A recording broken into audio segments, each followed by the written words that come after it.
ระวังคอยเด้อประตูเด้อโจมเอาตามเลย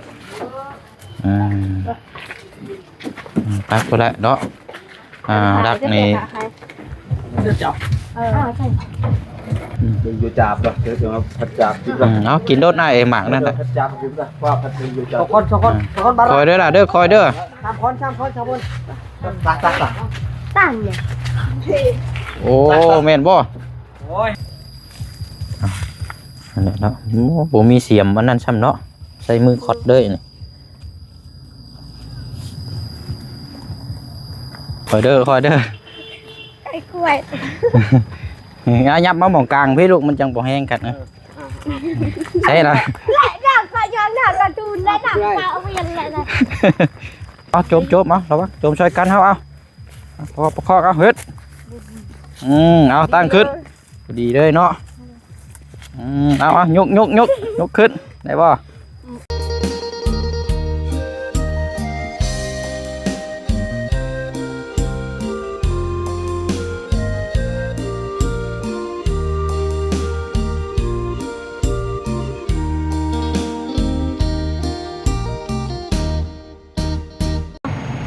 ไปประตูขึ้นใช้งานได้มือนี่อย่าว่าชั้นว่าชี้ได้ด้วยออกแห่งานได้มือนี่เด้อแล้วมีเนาะเป็นกรรมกรก็ช่างได้มือนี่เปลี่ยนระบบเด้อนี่เอานั่งนี่กินน้ำนี่เอาชื่ออันหมากนั่นซอยเนาะเอานั่งลองชิมเบิ่งอยู่ค่ะแซ่บได้นี่หมากฟ้าจี้ได้นี่โมเมนต์หมากดินจี้เด้อ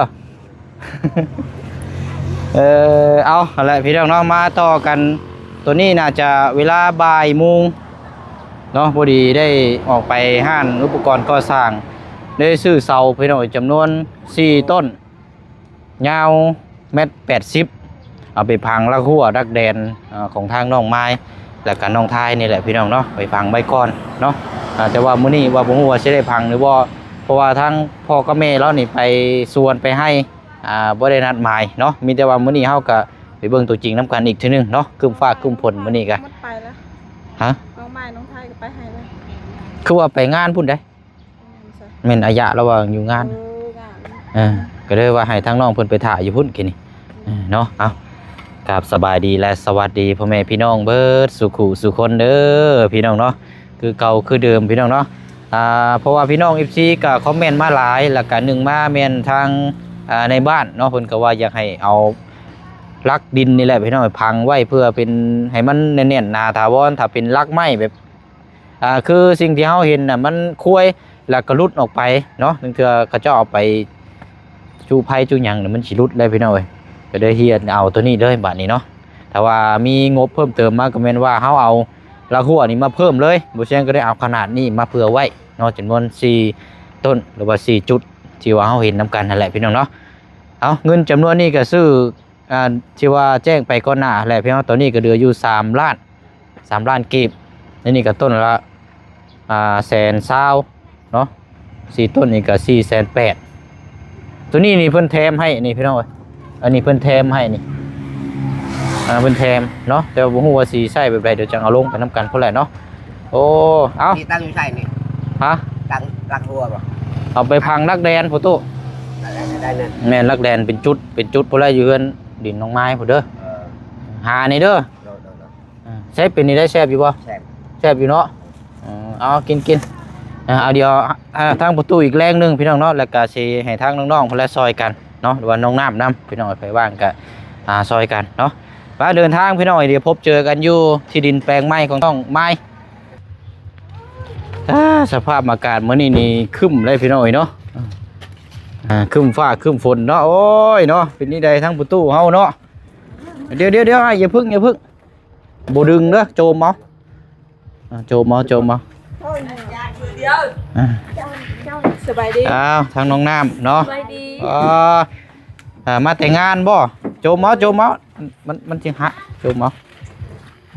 เด้อคอยเด้อยับเด้อพุ่นละเอาลงไปดุมพุ่นได้ไปเอาทีละต้นก็ได้โอ้ไหวบ่น้องน้ำ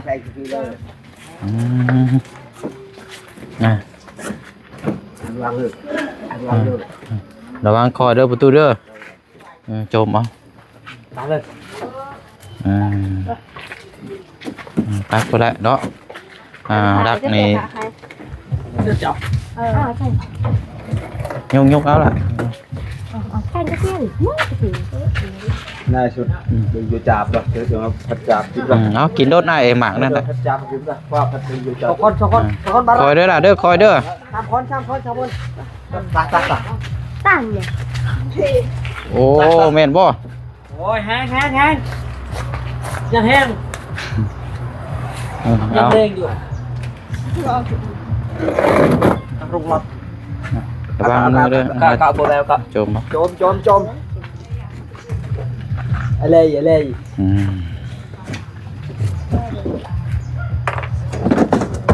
เกิบน่ะเกิบประตูดิ เกือบเฮานี่แหละเอาลุยขี้ตมมื้อน่ะ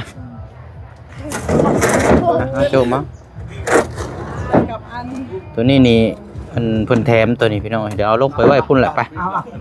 ลงไว้น้ำกันพุ่นแหละ ก็เด็กรับ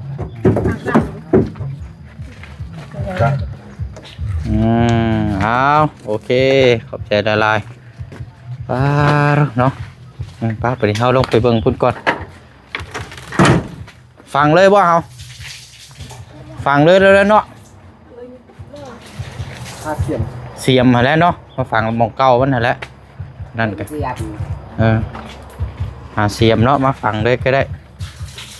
โอ้มันยังไปขุดปรับหน้าดินนี่ พอเขา อ๋อพอจะมาขุดบ่ โดย พูดหวาน อ๋อพายุจังพอจังว่าเพียงงามอันนี้เนาะ โดย อืม เดี๋ยวไปนั่งอยู่บ้าน ใช่โอ้นี่รักไงอยู่นี่เนาะตัวเทิงพี่บ่ไอ้มองได้ แต่ตัว มองได้น้องน้ำมองนี่บ่ นี่เลย บ่แล้วพังมองแล้วเด้อดูได้มองรักดูได้นี่น่ะรักไว้ออกเป็นรักของนั่นเด้อดูได้บ่แม่นตัวนี้บ่แม่นบ่ บ่แม่นรักตัวนี้เลย เอาตัวนี้ออก เนี่ยเนาะรักมัน มันจะไปเลยเด้ เอาตัวนี้ออกเลยก็ได้โอ้ยมันสิล้มทับคนได้นี่เนาะตั้งไว้ซื่อ รักอะไรchứแต่เรือรักกะกี้อันนี้ รักตัวนี้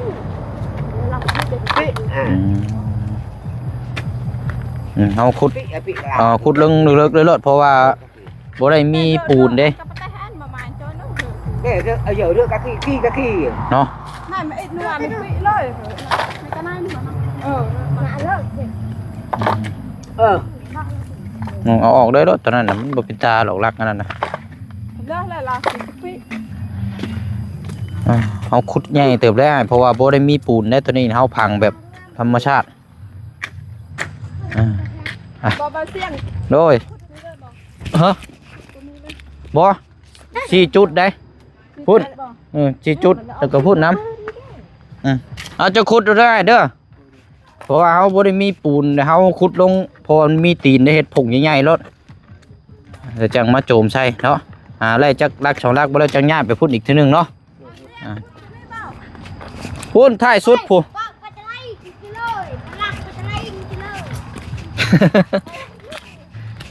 โอ้เราปรับหน้าดินอันนี้เนาะโอ้งามนี่แหละนี่สุดมองนี่แหละมองแม่นเนาะ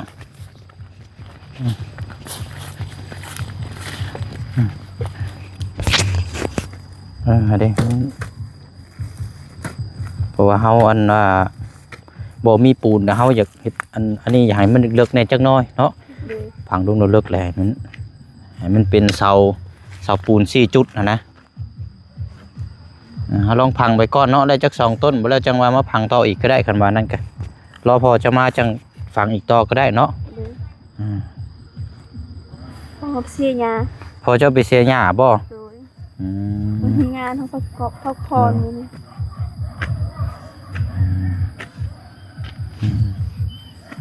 พังรักนี่แล้วก็ต่อชุดพุ่นเนาะต่อชุดพุ่นแล้วก็ดึงไปพุ่นไปเนาะพอมีอยู่4ลักมา4ลักพอดีเลยถ้าว่าอนาคตถ้าว่ามีเงินมีอย่างก็เอาไปซื้อลักแบบเป็นต้นแบบนี้มาเลยตรงนะแบบเดียวกันเลยแต่ก็เห็ดหัวอ้อมตะนางอ้อมเลย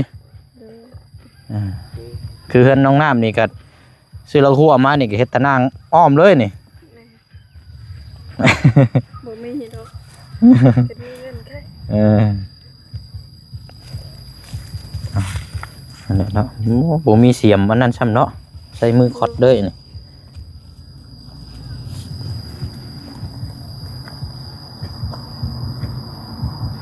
เนาะได้ตั้งประตูมาซอยอีกแรงหนึง อย่างรอบเดียวนี่ก็อาช่าง ฮะ อย่างปั่นอย่างรอบเดียว ใช่ นี่ปั่นอย่างรอบเดียวใช่ไหม บ่ได้ได้ดินเพิ่นได้นั่นน่ะ ให้ปันเดียวไผสิปันให้บ่แม่นง่ายเด้ เฮ็ดกุ้งอันกว้างๆได้ก็ได้น้องเพราะว่าตีนมันบือเด้ตีนมันบือว่าเฮาไปโจมมันเสามาเนาะไปโจมมาเสาเดี๋ยวให้ทางน้องน้ำมันขุดนิทาก่อนก็ได้ไปเปิดประตูไป ได้บ้างอันไหนเนาะ ขุดดึกๆได้แล้วบ่เพราะว่าเสามันบ่มีปูนแล้วต้องเอาดึกๆได้มันเสามันเป็นตีนครับ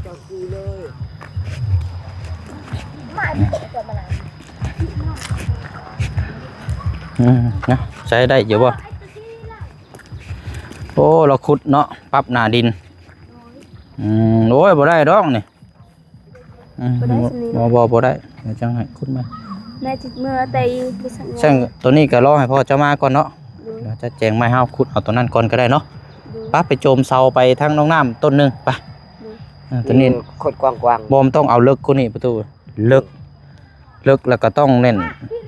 ชิ้นน่ะบ่ได้ไปชิ้นไปพุ่นละไป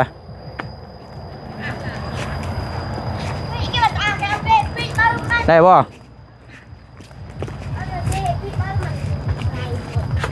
ตัวนี้แหละเอาลักนึงเอาลักใดก็ได้ประตู ๆปลาหนักเนี่ย เด้อระวังมือปลาจุกี้คอยเด้อไอ้กล้วย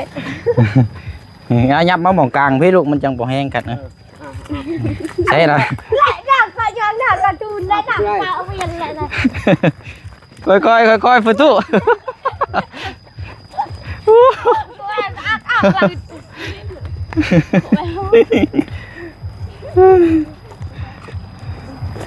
วันอยู่เสาโลดีแหละเสานี่ค่อยแฟนละอ่ะ เอาหมุน ปลาละจุ โอ้ย แบกหนึ่ง เอาอีกบาทนึงเนาะอีกน้อยเดียว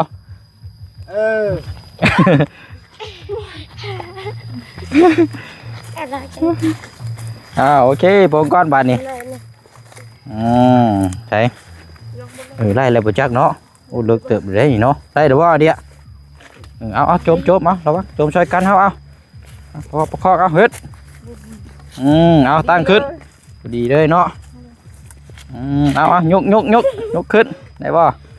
1 2หมุนตัวนี้ออกไปพุ่นก็ได้เนาะนี่หมุนเพราะหมุนหน้านี่ออกไปพี่ก็ได้เอาเชียนเอา เป็น อย่ามุน เชียนเอ็ดปีกอีกนาวีบานึง มุนอยู่น้องสาว อีกบานึงเอาบานี่เชียนบานี่เอาใช้มันคือเบี้ยวแท้ให้มันตรงๆได้เชียนย่อเชียนให้มันตรงๆแล้วกระทมผู้หนึ่งผู้หนึ่งครึ่งแล้วกับผู้หนึ่งเชียนเบิ้งเนาะมันยังเบี้ยวอยู่นิดนึงเนาะหมุนมาพี่ไปยังหมุนไปพี่อย่างนั้นนึงเอาโอเคเอ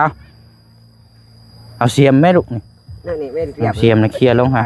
ใช้มือหล่นเนาะแกวอยู่ด้อนี่พุดแล้วก็เอาอันน้องไม้ลูกไปเอาอันไม้มาก็ได้ไม่กลมมาต่ำลูกมาต่ำมันเน็ตอยู่บ้านนี่มีงานบ่ มีงานผูกแขน งานผูกแขน ไม่ โอ้งานผูกแขนซื้อรถใหม่ โดยเพื่อนพี่น้องพ่อปู่7 ปี เอ้าประตูบ่ได้ไปนำบ่ซะ อะไร เพิ่นบ่ได้เชิญไปบ่ เชิญทำอะไรไปเขาก็เคยกินเรา เอาไปม่วนซื่อๆนี่แล้วเนาะ เมื่อเคยกินกับมะม่วน เอาโอเคโอ้เด้ nó tệ cơ luồng mà khi ไล่แล้วน้องได้แล้วนี่น้องน้ำได้แล้วต่ำลงรถ đây đây kia cho ra cái gì mày ได้แล้วนี่ตัวหนึ่งนี่แหละโอเคแล้วนี่นั่งแล้วบ่ล่มดอกได้เอาขี้ดินขุดลงไปอีกเนาะโอ้แดดแท้ เขาปีเขาเก่า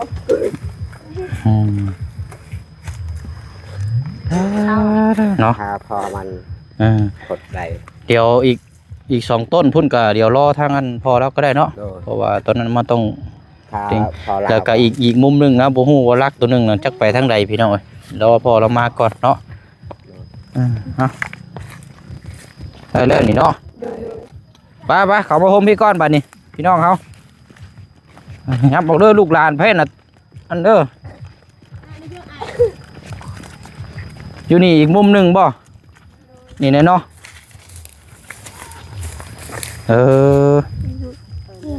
ดูได้แล้วนี่เนาะไปเอาลักมาเฮาบัดนี้ phải lạc anh ไปโจมลักมาอีกคือเก่าเนาะ nhưng mà มาคุดแต่กระพังตั้งไว้นี่ได้นี่พอดีเลยไปเอาลักมาผังลักตัวนี้แล้วก็จังว่ากันก็ได้อีก2ลักก็จังว่ากัน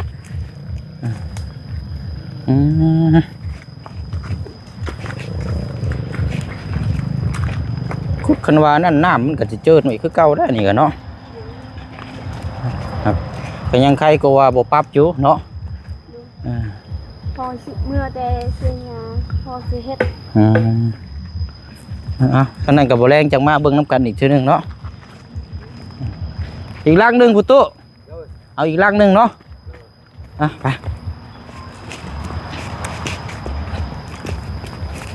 อีก2ลักจังเอาไว้นี่ก่อนก็ได้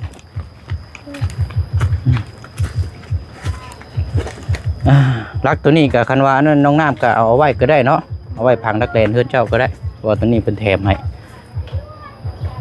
ไปเฮาบ้านนี้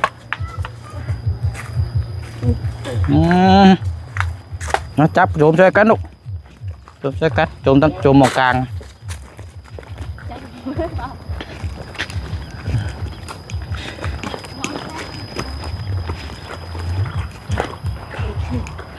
ใครอยู่ดินบนเหนียวดินเหนียวนะเพราะแห้งแล้วยากแล้วลำบากแล้วทางดักไว้นี่เลย4 จุดนี่เลยพี่น้องเป็นดักปูนแต่ว่าเราหาเงินน่ะยังไม่ได้กระซื้อรักมาเพิ่มกับเมนอันนี้เลยเนาะเอาลงรถโพตุ เอาไว้เป็นกันเป็นไว้ ฮะ เปลี่ยน ใช่ กลัด เอาหมุน เยอะ เอาเห็ดย่อมันอยู่เห็ดตุ่มเยอะฮะเอาเห็ดตุ่มช่ำเนาะ ๆน้ำ พุ่นเอาขี้ดินอยู่เทิงพุ่นมาใช้เอาตัวนั่นพุ่น เอานี่ มันจังบนเหนียวเอาขี้ดินตัวนั้นมาใช้ เอาทับหมอ พวกเอาดินตัวนั้นโจมตัวดินตัวเทิงเอามาใช้ đây lụ được phải โอ้ใช้มือรถเนาะน้องน้ำมันเสียมเขาบ่มีบ่นึงเอาคุดลงดินรถเต็มเอาไปจังเสียนเอาให้มันตรงๆในประตูสุกขึ้นมาพี่นี่นี่เบิ่งแล้วมัน anh ơi ตรงแล้วเขาก็จังถมเด้อ anh nuan เป็นนวล เอา quay lắm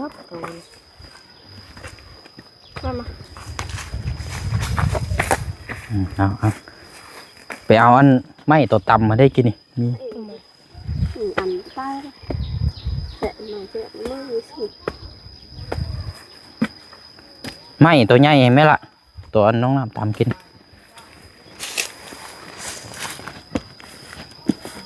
ตรงว่าประตูคือเบี้ยวแท้นี่มันคือเงียบเองเชงแท้นี่เอานี่เอาเด้บ่คือได้แบบนี้เอาตัวใหญ่เนี่ยมาตำรถตำรถ